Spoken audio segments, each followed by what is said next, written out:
ایک شخص تھا جو سین ڈیگو میں رہتا تھا، وہ اس کے بارے میں نیوز میں بھی آیا اور رپورٹس شائع ہوئیں کہ جب وہ ایک دن گھر جا رہا تھا تو گھر کے جب اپنے محلے کے قریب پہنچا، اپنے سیکٹر کے قریب پہنچا تو دیکھا ایک آگ لگی ہوئی ہے اور دھواں نکل رہا ہے، تو بڑا خوفزدہ ہوا کہ یہ کیا ہوا۔ وہ اپنے گھر کے جس طرح سے قریب جاتا گیا تو دیکھا اس کے گلی کی طرف سے آگ اٹھ رہی ہے، and to his surprise and shock جب وہ اپنی گلی میں مڑا تو دیکھا اس کے گلی میں ایمبولینسز کھڑی ہوئی ہیں اور فائر بریگیڈ کے لوگ اور پولیس کھڑی ہوئی ہے، and he was praying to God کہ کاش میرا گھر نہ ہو۔ اور جب وہ گھر کے پہنچا تو دیکھا اسے گھر کے باہر ہر کوئی کھڑا ہوا ہے۔ When he enquired about what happened تو لوگوں نے اس کو پیچھے کیا اور کہا کس کا گھر ہے، اس نے کہا میرا گھر ہے۔ تو انہوں نے اس کو ہاسپٹل لے گئے اور وہاں پہ بڑے طریقے سے ایک نیوز بریک کی کہ تمہارے گھر میں فائر لگی تھی اور تمہارا سارا گھر جل گیا، جس میں تمہارے بچے، تمہاری بیوی اور تمہاری مدر تینوں کی ڈیتھ ہو گئی۔ امیجن اس شخص پہ کیا گزری ہوگی۔ رسول اللہ صلی اللہ علیہ وسلم نے فرمایا کہ جو شخص جان بوجھ کے عصر کی نماز قضا کر دیتا ہے، یہ ورسٹ ہے اس کے لیے بجائے کہ اس بندے پہ جس کا سارا مال تباہ ہو جائے اور اس کے گھر والے تباہ ہو جائیں۔ ابھی جو سین ڈیگو میں جو بندہ تھا، اس کا سارا مال تباہ نہیں ہوا، اس کے بینک اکاؤنٹ میں کچھ پیسے پڑے ہوئے تھے، بٹ جس شخص کی عصر کی نماز قضا ہو گئی، اس کا عصر کا نماز کا قضا ہونا زیادہ ورسٹ ہے اس چیز سے کہ اس کا سارا مال تباہ ہو جائے اور اس کی ساری فیملی والعیاذ باللہ تباہ ہو جائے۔ Now how much do we feel sad about this person in San Diego? Imagine یہاں پہ میں اور آپ ہوتے، والعیاذ باللہ، ہم سوچ بھی نہیں سکتے نا، بٹ ہم عصر کی نماز قضا کرنا ایزیلی سوچ سکتے ہیں۔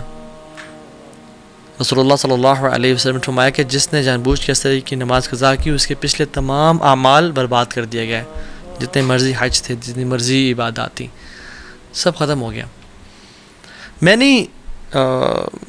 نہیں سمجھتا کہ کوئی ایسا سیشن ہوا ہے ایکسیپٹ اے ویری فیو جس پہ مجھے ایک سوال نہ آیا ہو۔ پبلک Q&A سیشن، یونیورسٹی میں لیکچرز وغیرہ ہوتے ہیں، جہاں جاتے ہیں، جس میں یہ سوال نہ ہو کہ اب وہ مزہ نہیں رہا آتا بھائی، عبادات میں دل نہیں لگتا، عبادات میں جو سکون اور لذت اور حلاوت تھی وہ نہیں مل رہی، I don't feel joy in my ایمان، کیا کروں؟ How do I feel the religion؟ اس طرح کا ایک کوشچن لازمی آتا ہے۔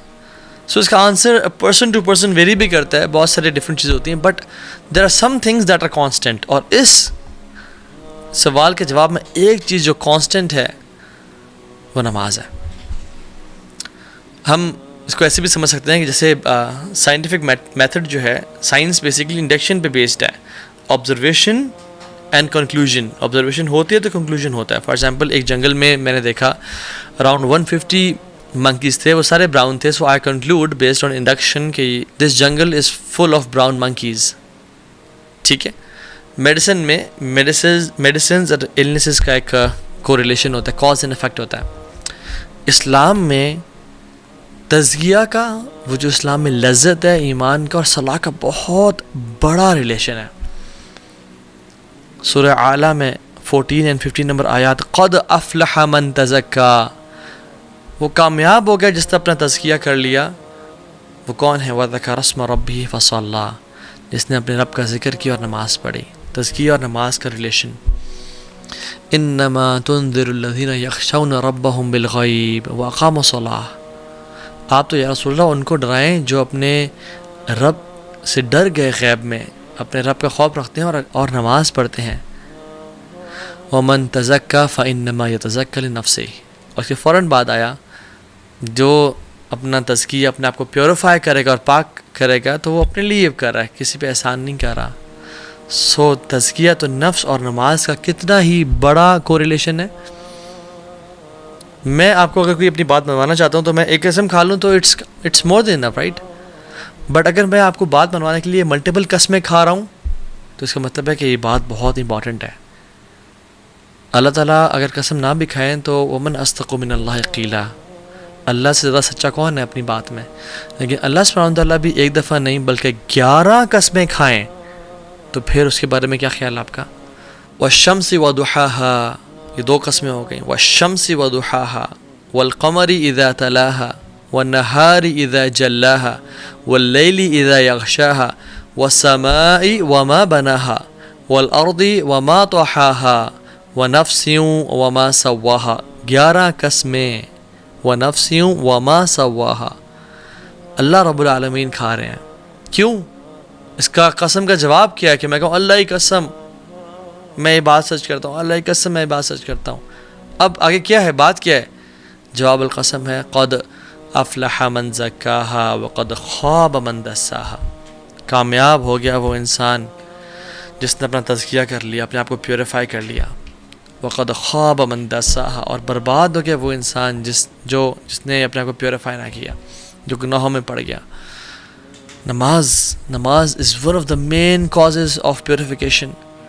رسول اللہ صلی اللہ علیہ وسلم فرماتے ہیں تحترقون فاذا صلیتم الفجر غسلتها، تم جلتے ہو اور پھر تم جلتے ہو، یعنی گناہ تمہیں جلا رہے ہیں، اور تم فجر کی نماز پڑھتے ہو، تم پاک اور صاف ہو جاتے ہو، تمہیں دھو دیتا ہے وہ۔ جیسے ایک آگ جس انسان پہ لگی ہو نا، اس پہ فوراً سے پانی ڈال دیں، یا وہ امیجن کسی پول میں جمپ کر لے، ٹھنڈا ہو جاتا ہے نا فوراً سے، so you burn and burn then you pray Fajr, تمہیں دھو دیا جاتا ہے۔ ثم تحترقون فاذا صلیتم الظہر غسلتها، پھر تم جلتے ہو اور گناہوں سے جلتے ہو، آنکھوں کا زنا کر لیا، کانوں سے غیبت سن لی، زبان سے گالیاں دے دیں، بوائے فرینڈ سے بات کر لی، گرل فرینڈ سے بات، گناہ کرتے رہتے ہو، لیکن پھر ظہر پڑھتے ہو، پھر تمہیں دھو دیا جاتا ہے۔ ثم تحترقون فاذا صلیتم العصر غسلتها، پھر عصر پڑھتے ہو، پھر تمہیں دھو دیا جاتا ہے۔ ثم تحترقون تو پھر تم جلتے ہو اور جلتے ہو، پھر تم مغرب پڑھتے ہو، تمہیں دھو دیا جاتا ہے، اور پھر تم جلتے ہو گناہوں کی وجہ سے، اور پھر تم عشاء کی نماز پڑھتے ہو، تمہیں دھو دیا جاتا ہے۔ ثم تنامون فلا یکتب علیکم حتی تستیقظوا، پھر تم عشاء کی نماز پڑھ کے سوتے ہو، اور تم اس حالت میں سوتے ہو کہ تمہارے اوپر کوئی گناہ نہیں ہوتا حتیٰ کہ جب تم اٹھتے نہیں ہو۔ اللہ اکبر۔ نماز، اگر آپ چاہتے ہیں کہ آپ کی زندگی کے تمام میٹرز ڈیلے ہو جائیں، نماز کو ڈیلے کرنا شروع کر دیں آج کے بعد۔ آپ کی دعاؤں میں آپ ڈیلے چاہتے ہیں، نماز ڈیلے کرنا شروع کر دیں۔ آپ کی شادی میں ڈیلے چاہتے ہیں، in finding the right spouse for yourself, نماز میں ڈیلے کر لیں۔ If you want money to be delayed, job چاہتے ہیں کہ 1 سال تک نہیں ملی، اب باقی سالوں میں نہ ملے، ڈیلے یور صلاح۔ ہیلتھ ٹھیک نہیں ہو رہی، صحت نہیں مل رہی، ڈیلے یور صلاح۔ If you want health to be delayed, then delay your salah. If you want financial security to be delayed, delay your salah. اور اگر آپ چاہتے ہیں کہ زندگی میں جلدی آنا شروع ہو جائیں چیزیں، تو never ever miss your salah and delay your salah۔